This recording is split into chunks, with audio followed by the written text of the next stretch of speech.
Slurp-de-diddly-da, my G's, it's Artifact and it's Tutorial Monday. Today we are going to do just a quick little tutorial on the best ways to use white noise in your drum and bass banger. And this was a request from my loyal patron supporter Paul Zenopath, so thank you for this suggestion. Let's jump into Logic. Alright, so there's three sort of main ways that I would use white noise in a track, like conceptually. But it's worth noting that I will always use white noise in one form or another in the high end, because as important as it is that your low end is a powerful, fat, juicy sine wave in modern drum and bass or modern electronic music, it's just as important that your high end has white noise. You can make a track without white noise in the high end, but when you compare it to a song that does use white noise in the high end, it's not going to stand out. It's not going to stand up to it in its kind of overall sound quality. Okay, and you can get into the technical details of why that is, but just take my word for it. The highest quality sound that you can fill your high end with will be white noise, as just as the highest quality sound you can fill your low end with will be a sine wave. That's what I've sort of come to understand anyway. So the three ways that I would use white noise in a track would be, one would be directly in the sound design process, if you're doing synthesis, obviously. If you've got like a nice bass that you want to use as your sort of main lead part, sounds great just with sort of triangle waves or saw waves or triangle waves, whatever I've used here. And if I add in a bit of white noise on this, just to fill out the very, very high end, it's going to help the whole sound cut through the mix, and we don't even have to go too high with it. We can just leave a little bit on. I imagine it like imagine that you're in an analog, like a real music studio, and you're using loads of analog gear, and there might be a bit of a faulty cable with your mastering compressor or something, and it's causing this little kind of background sort of signal noise. I imagine that it's this little addition of this kind of extra gritty signal noise into the bass sound, even if it's just a little bit. It's a really, really small amount. You might not notice a massive difference on the actual bass while you're designing it, but once the track's been mastered and once everything's coming together, these little bits that you do in the high end in the white noise, they all stack up to give you that high end energy in a nice clean way for your finished track. So the best way to do it with your white noise is already start using it when you're designing your sounds. And every good sample or piece of sound design should have frequencies all the way up to the high end, and so everything really should have a little bit of that salt and pepper of white noise on top, So I'll always try and add it in, and you won't even notice it a lot of the time, but it is in there a little bit, okay? So that's the number one key way to implement white noise. Number two would be, what if you've got a sound that you've made like a lead, but it doesn't have any white noise on yet? How would you add it in after the synthesis, So here's like a cool little neuro pop chord lead up thingamajiggy, and how do we add in white noise on top of this? Well, in Ableton you can use erosion. I love that plugin. You can pay for other plugins like texture or things like this that add in high end in the top. The problem I've had with Logic is there's not really one good way to have a plugin that just adds white noise but follows the movement, But I found a little workaround today, which was this. I've used you can literally just drag and drop in a white noise sample if you want, but I've found this plugin which is free from Melda, M Noise Generator, and this is just it's just white noise as a audio effect. Okay, you can use it with your dry one if you want, but I dropped it down onto a new channel just using white noise.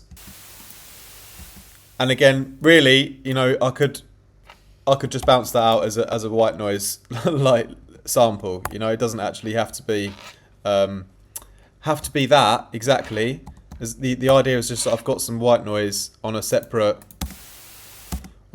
channel, and then I can simply sidechain it to a gate from the main sound like this. So using the logic gate, this is obviously logic specific, this part. But yeah, just use a gate, sidechain it from the other audio file. I've got the threshold at -10, the gate mode on, the reduction -100. Comment down below if you've got another way to do this that's more universal, that's not just within Logic.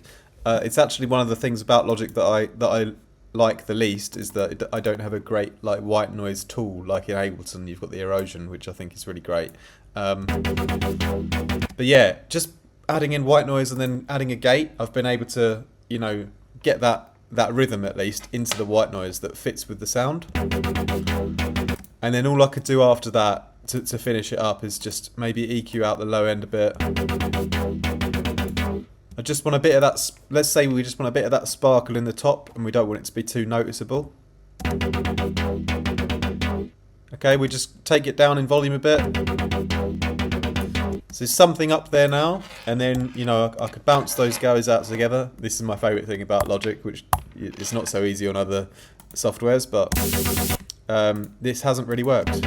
Oh yeah, it has, sorry. I was playing a different sound. There you go, so it's bounced it together. And now it's like much nicer together like that, you know. And if I really wanted to, you know, like glue the sound together a bit more, I could just, you know, saturate it a little bit together here. You know, put on this one is a great one I have not used for a while, but the M saturator. I don't think it has a multiband mode. I could be wrong, but if it was multiband, it'd be perfect. But for sounds like this, like leads, you know, I don't mind a bit of saturation like that. So that's nice, and that's that one done. So that's a way that you can add in a bit of white noise gated to a rhythm, to the rhythm of your sound on top. So both of these ways have been, you know, using white noise in the synthesis process, and the other way has been using it in the post-processing if you need to inject a bit more in. One other way I used to do it was to also use the kilohertz ring mod. It's great because you can select bandpass noise, and you just turn up the bias and the rectify all the way and turn up the frequency. And it'll also add yourself a nice bit of white noise in, but it's a bit more of a digitally white noise. It's not as clean as like a pure white noise, so I tend to use it sparingly, mixing it in a little bit. But this other way with the gate and just using like a white noise file is a little bit cleaner, I think. So I don't use this plugin too much occasionally, but it's a more digital form of white noise. It's not as natural. So yeah, the last thing then, so recapping again. So injecting a bit of white noise during the synthesis process, super key. Using a bit of creative processing magic to try and inject a bit of white noise on top of your sound, on top of your sample if you need to. Definitely feel free to do that as well if you feel like it needs it. And then the final thing about white noise is actually just making, you know, white noise samples to use in your track, you know. So I really am a fan of using white noise as its own instrument. Yeah, so just like you've got your bass, your kick, your sub, your lead, whatever, your snare. For me, the white noise is also an instrument, is part of the arrangement, you know. So on all of my tracks, you'll hear white noise sweeps in the background. Sometimes you won't even notice it's there, but it's there. Sometimes it'll be really obvious, and you can play it both ways. You can do like really obvious, you know, white noise sound effects, or you can just like layer them in the background. But one way or another, they're usually always going to be in there somewhere. So let's make a little one together in Vital, because you can make some really cool ones quite simply. Just program in a long MIDI note, get your white noise up, high pass it all. Okay, and all we're going to do is just play with the volume. So I'm going to turn the level all the way down, and then I'm going to have a couple of LFOs. I'm going to do one here that's like a we're going to make a sweeping up and sweeping down, and then once we've made it, you can chop it, change it, do whatever you like to it. But here, let's really get a nice little sweep going.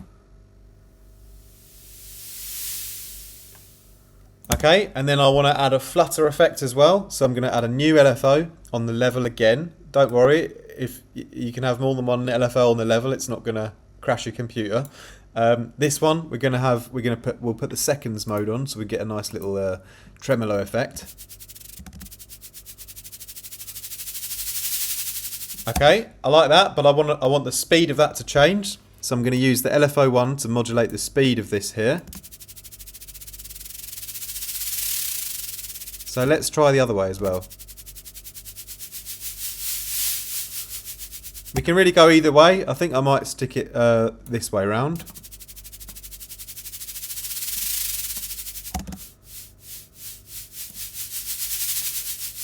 Okay, something like that. So it kind of speeds up a little bit as you get to the top. Okay, lovely. And then this also, the thing about this particular like tremolo that we're adding in, I don't want it to be in the whole time. Okay, and if I turn on the smooth mode on here,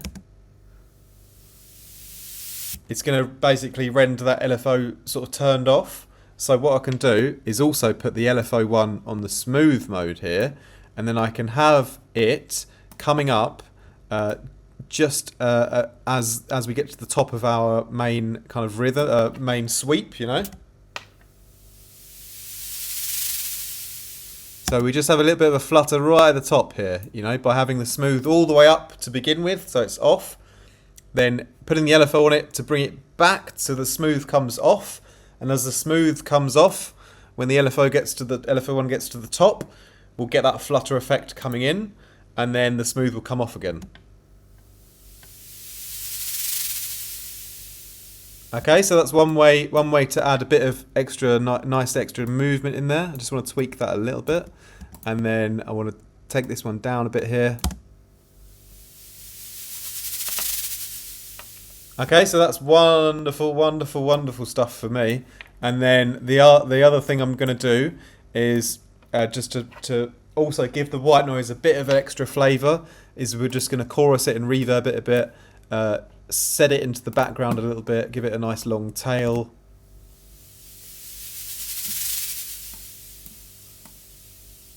Okay, and I'm a little bit unhappy with the low end of the white noise, so I'm just going to go over it one more time with a filter, and we're almost done here. I won't keep too much of your time. We're just going to filter it a little bit more here.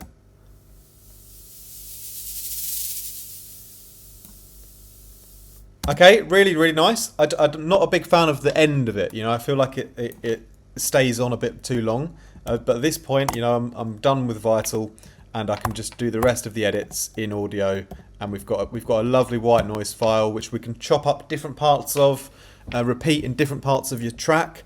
I'll often do some things like I might just only have the up sweep, and then cut into like the next part of the drop or whatever, you know. And then I might have some sections of the track where I just want the down sweep, you know, and I might just only have the down sweep on like an impact point, but not have the actual sort of up sweep, you know. So that's also important, you know, to know that you don't have to use the the sample the way that it was created. You can really use the little different bits of the sample throughout your track in different ways where you think it adds to the overall accent of the energy of the composition. Okay, so here I like I feel like if I wanted to use this whole sweep, it was a bit like the tail wasn't really coming off quick enough for me, and I could maybe fade this up a little bit as well, fade this up a little bit more here,